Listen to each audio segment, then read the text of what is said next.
There's so much to talk about in Natlan's trailers. Saurians, characters, world design, music, melanin levels, but while I'm looking forward to the new region and curious what it'll be like, for some reason I don't feel excited. I'm sure that will change once it comes out, but it's such a contrast to last year that it makes me wonder why. By this point last year, I was well and truly hyped for Fontaine. I was so ready for the new story, could not wait to meet the new characters and explore the new regions. On all counts, my anticipation was through the roof. This time, it's somehow not the same. So how exactly have Hoyo missed the mark? I think I figured it out. Let's compare what was revealed to us at each stage for Natlan and Fontaine and see how, for me at least, Natlan's trailers started off strong but ended up underwhelming.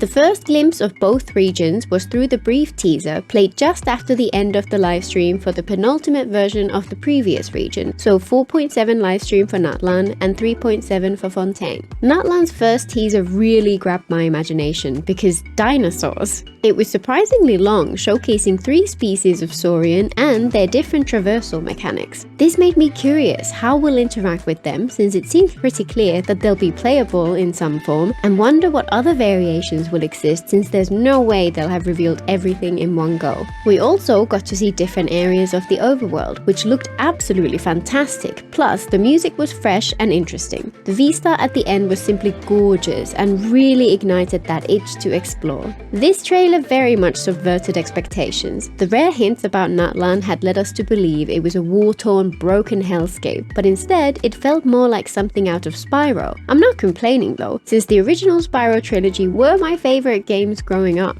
In contrast, Fontaine's first teaser was especially short and was just a very brief glimpse of the travelers swimming underwater. While this told us practically nothing about the region, it pointed to one of the biggest innovations 4.0 would bring and led to a ton of speculations about how it would work, how the gameplay would feel, and so on. Interestingly, it had no music and just ambient underwater sounds, so all of our attention was completely focused on the fact that Fontaine would let us swim underwater. Out of the two, Natlan's grabbed my attention more, though it's hard to describe in retrospect just how big a deal it was to know that Fontaine would bring us underwater gameplay. That underwater reveal actually made me a little apprehensive. I'd never enjoyed underwater swimming in other games, though thankfully in Genshin it turned out to be incredible. This time around, I just cannot wait to play around with the Saurians, so Natlan took an early lead. The second reveal for each region was slightly longer and again showed up at the end of a livestream, this time for the final version of the previous region, so 4.8 and 3.8 respectively. Natlan's second teaser was kinda good overall, but definitely hinted towards how I'd feel right now. The visuals in the world design are absolutely top tier, and coupled with the brilliant music, they made me look forward to exploring the world even more, especially when I spotted the yellow sauropods in the background. However, the main focus of the trailers was the 3 new characters. Their designs do feel fresh and new and very different to the rest of Genshin, more like Pokemon trainers than anything else, and I do like their style. However, there's no voice lines at all in the trailer, and as a result, there's a lack of context. We get absolutely nothing about the most important part of a character for me, their personality. As much as I like their appearance, especially the adorable little one, I just couldn't really get excited when all we knew about them was superficial. Fontaine's second trailer was a little odd, and interestingly was never posted as a separate video. It followed a Melusine police officer as she made her rounds, with a voiceover telling her story. It did a good job of showing off Fontaine's world design, with its stunning city, gorgeous landscapes, dramatic architecture and steampunk underground, and then shifted to showing some more detail of the underwater gameplay. The voiceover hinted at the courts being important and set up the expectations that false accusations, misunderstandings and court cases would be central to the story of the Nation of Justice. I prefer the vibes of the Natlan trailer, but the hints about the themes of Fontaine caught my interest more, despite me not being much of a story-focused player. Something about the Natlan trailer feels superficial. It reveals characters without showing us who they are, and showcases the world design without giving any hints about what we'll experience there. It's interesting to see Hoyo try different balance on those points this time around, especially since my personal reaction to the shifted focus is the opposite of what I would have expected. Maybe my perspective on this is different to the average player, but while I want the characters to look appealing, their personality matters more, and a reveal which focuses entirely on their appearance just leaves me unmoved.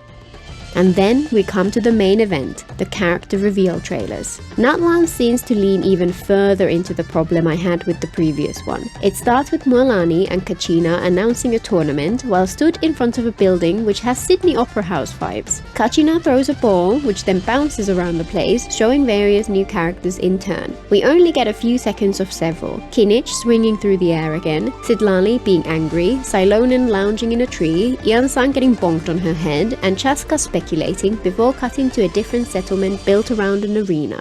We then get epic music as Mavuika takes center stage. She announces the tournament to a cheering crowd, adding that the champion will take all. We also briefly see Capitano with Auroron in the background, and Mavuika taunts the Harbinger. The final third of the trailer is Mavuika talking to some flames floating in a dark and empty space. The trailer has fantastic music which evokes adventure and anticipation, so it can be easy to get swept up in it. Yet if you look closer, it says almost nothing about anything. We see little of the characters' personalities, and it leaves us with few questions to ask about the plot beyond the very basic what's going on in Natlan and what's the tournament. I'm sure some have combed through the trailer in minute detail to glean more information about what is to come, plus there will be hints in the lore for the Natlan related artifact sets and other similar corners in the game, but for those of us who don't really get into that side of things, it's a little underwhelming.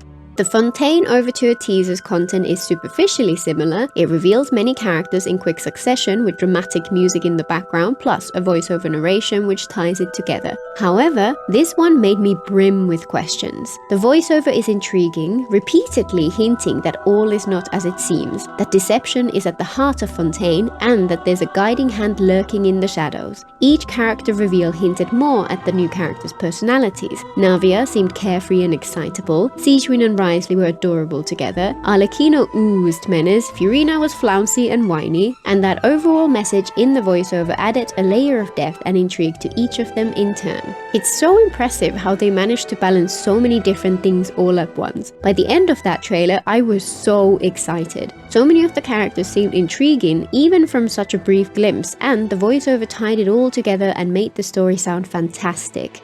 The contrast here is stark. The Fontaine trailer was top tier for me, while the Natlan trailer just didn't evoke the same sense of anticipation and excitement. I'm looking forward to Natlan regardless, and curious about the story we'll experience and the characters we'll meet, but the trailer itself didn't do anything to hype me up in the way the previous years did. In Fontaine, every other character caught my eye, and I had a hard time picking a favorite, though Navia just about edged ahead. In the Natlan trailer, nobody stands out since none of their personality really comes across. I rewatched the trailer several times, and based on aesthetics alone, Sidlali and Chaska just about edge it, but I don't get that feeling of instant connection this time around. It probably doesn't help that the focus was mostly on Mavuika, and her design feels oddly modern and very out of place to me. I worry that her hair physics is going to look ridiculous in game, since that's something which has bothered me for characters with similar hairs in Genshin. While so far it seems pretty obvious that she's the Pyro Archon, I'm kinda hoping she isn't, since her design just doesn't work for me with the context of Tevat. Natlan's Yaimiko instead, perhaps?